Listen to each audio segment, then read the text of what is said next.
Welcome to the Step Change podcast from me, Mike Foster, the Entrepreneur's Mentor. And my podcast is my thoughts to help you with the development of your own business. And this Step Change podcast is entitled, What Do We Mean by Practical Data Protection?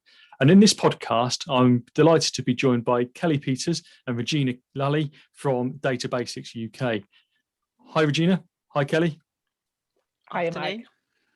Thanks for joining me today. I'm going to ask you loads of questions, hopefully, in the time that we have available about data protection. And I really want to follow on from a podcast we did about your entrepreneur's journey. And Kellie, you mentioned in there that you ideally love everybody to love data. So what do you mean by that? Why do you want people to love data? Because I know I admire your title of data rockstar, but why should we all love data? Well, for me, like I said in the previous podcast, data drives your entire business. It drives your entire life, to be honest, not just your business. And I think if you understand how to use it appropriately, I think it can really help improve your life. So, for example, you capture information about exercise and food, and what you listen to. It helps inform. Do you need to do more exercise? Do you need to walk more steps? Do you need to eat less calories? Or from a business perspective, do you need to win more leads? What do your customers think about you? So for me, everybody really should understand the importance of data and how you should try and protect that, which I think is the other side of what I'm really passionate about, is that we give our information out far too freely to people that can then be massively misused against us. So I really want people to understand what it is, what it means to them, and then how they can protect it at a fundamental level. And I've chosen a title today of what do we mean by practical data protection. So, and I know you guys are practical in your application of the legal jargon, as I refer to in data protection. So what do you mean by practical data protection? So for us, I think it's really about trying to bust that myth that data protection has to be complicated and it has to take a lot of time and it has to be overly legal. I think obviously data protection has its foundations in law. There's been a data protection law in this country for 40 years, and people perceive it as something new and overly restrictive to their businesses, but actually those rights for us as individuals have been there for a very long time. The practical side really comes about how do you make it understandable and relevant for your business. So depending on the nature of the data you're processing, depending on the volume of data, depending on the type of business you are, all of that will impact on what measures you need to put in place to make sure that data is managed properly, to make sure it's secure, to make sure that your staff understand really how they can use it and how they can't use it for the benefit of your business, because ultimately it's the reputation of your business that is at stake. Mm-hmm.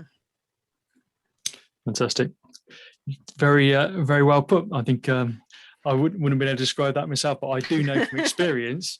I do know from experience as a user of your service about how practical it is. I can remember in a role that I had is I was reading all the data protection regulations, going, what does that mean? What does that mean in reality? How do I really pull that into place? And I just had a conversation with yourself, Kellie, and it was about, just do this, just do that. This is what that needs to be, and map out your data and just all the practical steps that made it really easy for implementation. Now, I know one of the things that you guys are really big on, and you deliver your training in so many different ways in terms of whether that's online, face-to-face. Tell us a little bit more about the training and how you come up with the sort of the subjects that you do your training with. I think this is born from before we set up the business. One of the challenges we always had was how do we convey complex subjects in a very easy way that people can take away and put into place in their business as soon as they finish the training. So that's really the driver for us, is that I want people to be able to not just nod their head, tick the box and say, oh, I've done data protection training. I want them to think, oh, I shouldn't have password 123456 as my password. I need something a little bit more complex. And that's what drives a lot of the content, is how do we break it down to make sense to an individual who's going to be listening to it? How do we make it relevant to them, not too boring. So we always introduce some kind of fun stories that we found in the press. But it is born on, I really want people to understand how it applies to them in a day-to-day setting. And I think that's what Regina and I have done for years prior to the business. And if the feedback typically is that was much more fun than I was expecting it to be. So for me, if that's the feedback we get every time, we've done our job. And they're saying, oh, I didn't know that, Kelly, thank you, I'm now going to go back to the office and make that change. That's a good result for us. I think it's about making people stop and think as well. I think you can see when something struck a chord, and it can be something as simple as why passwords shouldn't be the same across all the different systems. And I think just sometimes people will trade they'll trade security for convenience, and we'll try and flag why convenience can be dangerous and what the impact of that trade will be on them. And seeing those pennies drop is really interesting, because it will always be different things that kind of pique people's interest, but it is always that relevant to both business and personal. And I think that makes people understand more clearly where the threat is, where the risk is, and why they need to take it seriously. Yeah, and I love the work you've done of creating so many different opportunities and channels for people to access your training, which is fantastic. Another area I wanted to explore with you today is your audits, because you offer an audit to customers to look at their data protection. And I guess sometimes people don't want to put their hand up and say, oh, my data protection regulation is not perfect. But it's a great service you offer, isn't it? Tell us a little bit more about those audits. So I think for us, it was a little bit about helping people really understand where their areas of risk were.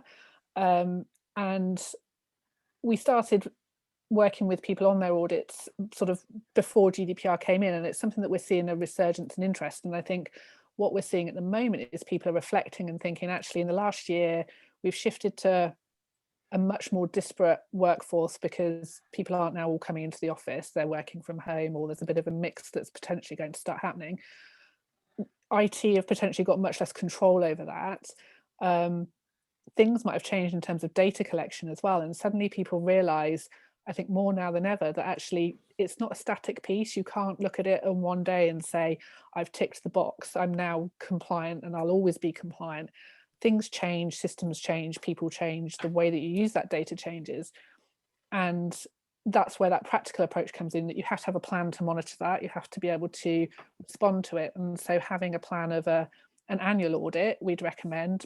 But if things are a bit more static in your business, then potentially a minimum every 2 years, to actually really go through and understand what's still good. And it is about saying this is where you're good, where there's an area of risk creeping in, and where maybe something is way more at risk, and is potentially putting the business or the data at risk. And I think you can't deal with those things unless you've got visibility of it. And I think it takes a good, brave organization to look and say, we need to understand where our risk is and deal with it, rather than stick our head in the sand and pretend it isn't there. And change will always bring about risk.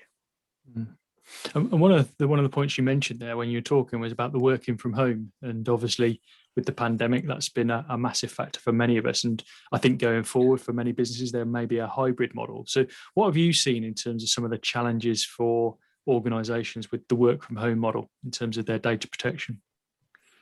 I think one of the challenges is for the person that's responsible for data protection. Because people are so dispersed, they've got no real idea if their staff are struggling, or the people they're supporting are struggling with data protection. So, are they using personal computers rather than a work computer? Do they have a safe and secure Wi-Fi connection? Have they accidentally sent client information to the wrong person? And if you're in an office environment, it's easy to be like, oh my God, I did that. And someone's like, well, what did you do? How can I help you? When you're at home, there's no one around really for you to bounce ideas off. So I think that whoever's responsible for compliance is probably a little bit more a higher level of stress, because their risk has become further removed from them, and that managing that risk becomes that bigger amount of a challenge. And then I think the bigger risks now is that managing the transition between moving from home to the office and office to home. And I think that's where you could genuinely lose data that's on the move. So from a compliance perspective, I think that's a little bit worrying at the moment. I think that's what was probably keeping some people awake at night. Yeah, no, and I won't steal the stories from your own podcast. I'll let people tune into your own podcast to hear some of the stories and the news articles that you share. One of the things I did want to touch upon, and this resonates with me hugely, is a post actually that you shared on your social media, which is about privacy policies and templates. And I know you guys aren't big fans of templates because they're not fit for purpose. And I certainly had that experience when myself and Kellie sat down with my old organisation and I showed a template that we'd used. I got challenged on it and saying, it doesn't cover this, it doesn't cover that. So tell us a bit more about the work you're doing with organisations around privacy policies. Yeah, so I think it will often be one of the things that people will sort of come to us for initially, as I think it's something that's pretty widely recognised that they need to have a privacy policy on their website or available to their clients so they can explain how data is being used. And I understand the temptation to use a template because it feels easy. You pop your company name in and everything else has been thought about, and then it's fine, and you pop it up and it ticks the box. And I think for us, we really try and avoid that sort of tick the box mentality, and a privacy policy should be about explaining really clearly in plain English to a reader what you're going to do with their data. And you have that overarching privacy policy that can explain everything your organization does, from the simple fact of who you are, why you're collecting their data. You can group it by the different sets of clients. You obviously have to explain some of the things that are maybe a little bit more technical, like legal basis, where it's stored, why it's transferred outside of the country if it is. And there's certain requirements about it, reminding people of their rights. But you can put that in a way that's really easy for people to read and understand. It doesn't and it shouldn't be overly legal. And there's been some really interesting kind of comparisons done about different websites' privacy policies. And I think there was a study done by, I believe it was the New York Times, and they indicated the average reading age you needed to be, I think, in a sort of college level, sort of university level here, to understand the privacy policies that were on some significant websites. And places like BBC, for example, had a really good level because it was more sort of middle school, age 11, 12 that they were aiming at. And it should be that easy to understand and explain to people what you're doing with their data. And often templates don't go down that route. And you haven't got enough knowledge yourself necessarily to review it and say, well, this is where I can change it and tweak it to make it relevant to my business. And if you put up a template, in all likelihood, it's not going to be relevant to what you're doing with data. And so that's where it needs to be looked at by somebody who's got knowledge and saying, how can we write this in a way that's meaningful, that's clear, and that actually reflects what we do as a business? Because otherwise you may as well not have anything.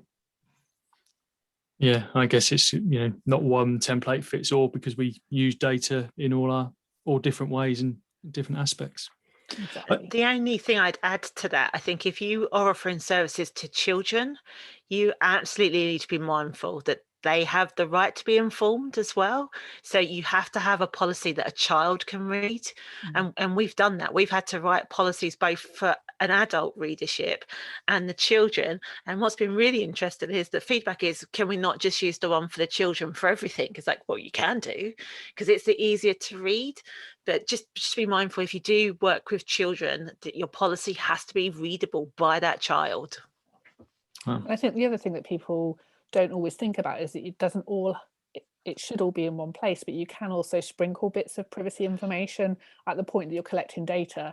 So if you're asking for a particular piece of information, say somebody's putting an inquiry in to speak with you, Mike, and at that point you want to, you're collecting their email address and telephone number and name, and so that you can respond to their inquiry. If you wanted to offer them the opportunity at that point to sign up to your newsletter, you could do. But you can also reassure them to say, by making this inquiry, I'll respond to it.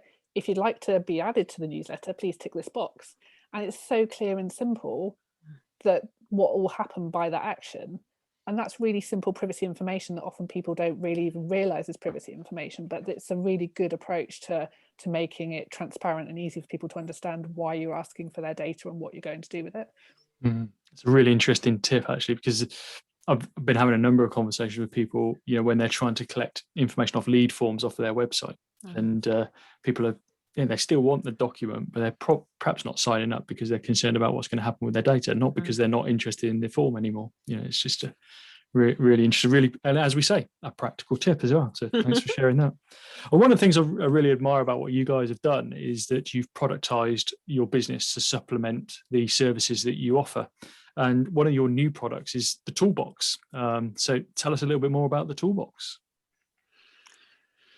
So that was born out of an idea and worries that we were hearing from data protection leads probably about 18 months ago now, that was around a year and a bit after GDPR had been introduced, and people kind of come out of we met the deadline, great.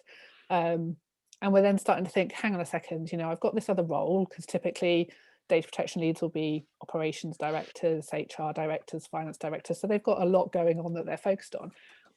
And they would be sort of worrying about the fact that actually, what should I be doing on a day-to-day basis? What does a data protection program look like? I'm feeling a little bit lost. And so it would obviously naturally slip down to the bottom of their list, but they're still worried about it. And we really looked to say, well, these are people who need some level of support, but not necessarily a full-on project support or the services that we would typically offer. So it was more around trying to condense our knowledge into, I think we've got 15 handy tools that help with the accountability piece of GDPR. So it's looking at being able to demonstrate what you're doing, the fact that you are complying, the process of thinking through who should be involved in the organization, monitoring breaches, monitoring individual rights, the day-to-day things like looking at conducting data protection impact assessments at the point that you're taking on new software, or thinking about using data in a new way, relying on legitimate interest, that assessment, but not just giving them the tools to do it and complete, but actually then little videos that help guide them through the context of why it's important. And one of my favorite tools is the ways of working. And what we've looked to do there is to find, we've all been through mandatory training. Most organizations will have some level of induction. If you've been part of the public sector, you have to do annual mandatory training that will vary in its relevance and levels of interest. So, and data protection will typically fall under that remit. And what we wanted to do was to really try and make it part of a more frequent conversation, and that's what the ways of working do. So it's best practice data protection tips that most businesses would be able to apply and share with their staff, either in video format or little postcard formats that are reminders of the best practice ways of storing data, using data, deleting data, so that then they can be put up, routinely shared with staff on a more ongoing basis than just an annual data protection training program, which is important, but that often people feel it's tick box, it's done, as opposed to being part of the way the organization works. And that's been really popular in people who've taken up the toolbox. Brilliant. And again, there's a nice little video on your website that gives a bit of an overview and a deep dive into the toolbox. Kelly, I want to sort of take you back to actually when you came to work with me when I was working for a firm, and how did we make it practical? Because that's the theme of today's podcast. And one of the things, sort of like the aha moments for me, was when you took me through a data mapping exercise to truly understand the data that we had in the business. Because actually, when we went through, I went, "Oh yeah, I hadn't thought about that." And yeah, I guess we got that as data. We didn't realize that's data. So tell us a little bit more about data mapping and why it's so important. I think if you want to be able to genuinely write a good privacy policy for your website, you need to know what data you actually have in a business. And if you want to be able to then provide a good data protection policy, you need to be able to advise your staff about the different types of data that's being used, where it's being stored, how it's being stored. So to me, mapping your data is the most fundamental task that you have to do as a business, because most businesses think that they have just email addresses or it's just a marketing list. And yet when you prompt them for, well, what about your supplier details? What about any kind of associates that you have? What about your client information and staff? People then have that, oh, and then you dig a little bit deeper and say, well, where is that? And they're like, oh, well, it's just in a filing cabinet, or it's in the cloud, which is a favorite expression. And I'm like, where is that cloud? What's that system? Where's that database? Where in the world is it? People then start to think, oh, okay, so I've got data all over the world. And when you then compare that map to what's on your privacy policy, that's when you really realize that things are out of alignment. So to me, mapping your data is the most fundamental thing. It will allow you to highlight any risks that you have in terms of the data you're collecting, allow you to consider, should you still be holding that information? And then it really drives your conversation about retention. How long should I be keeping this information? And then what would I do when I get rid of it? So if you do nothing else in your business, do that. And we've just come up with a really nice, funky infographic that talks people through why we think it's so important to you. Because otherwise you might as well just buy a template policy, because you don't really know what you're processing and why you're processing it. So map your data, and then everything else falls out from that, which I think is what I said to you.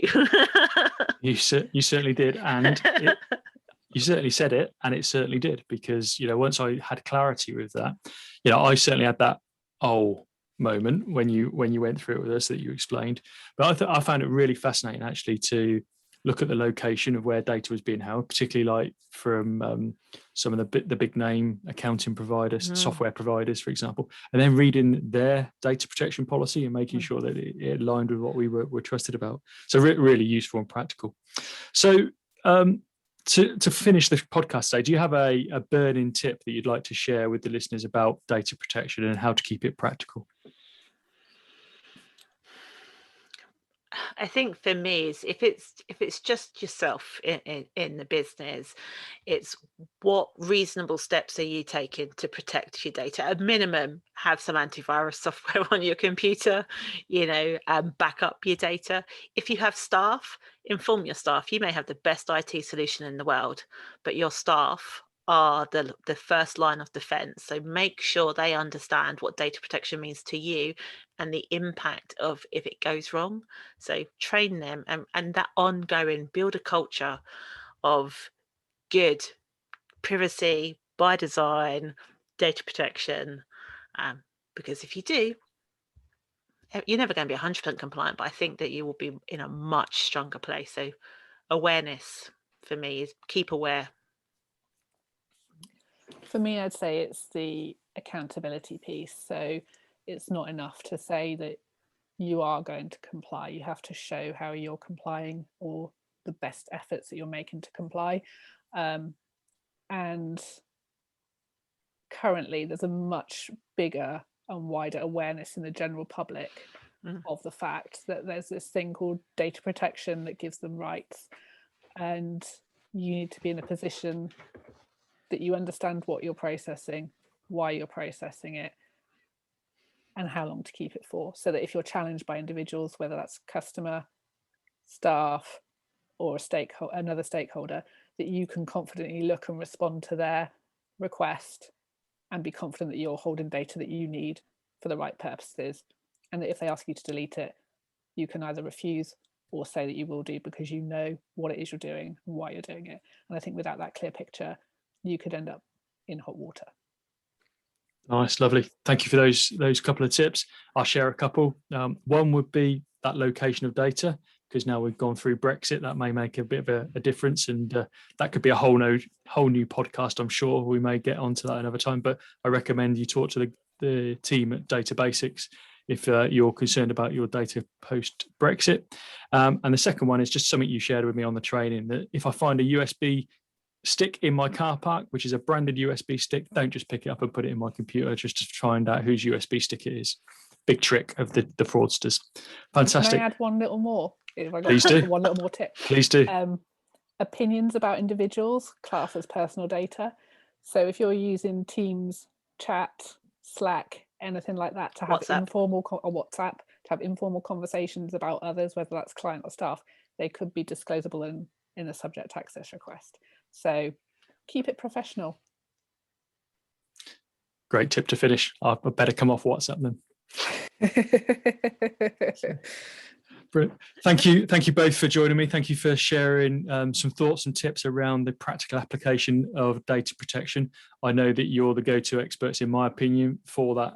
So thanks again for sharing me. So today we had with me today Kellie Peters, Data Rockstar, and Regina Lally from Databasix. Thank you, ladies. Thank you. Thank you. Thank you for listening to my latest Step Change podcast. And a reminder today, we were talking about what do we mean by practical data protection. And it was fantastic to be joined by Regina Lally and Kellie Peters from Databasix UK, who I advocate and support that if you have questions and need support with your data protection, that I encourage you to look them up on their website or on LinkedIn, follow their podcast, engage with them on social media. Like we've covered today, they share very actionable, practical steps. Please do subscribe to my latest podcast. And next time that I launch my next episode, you'll be one of the first to know.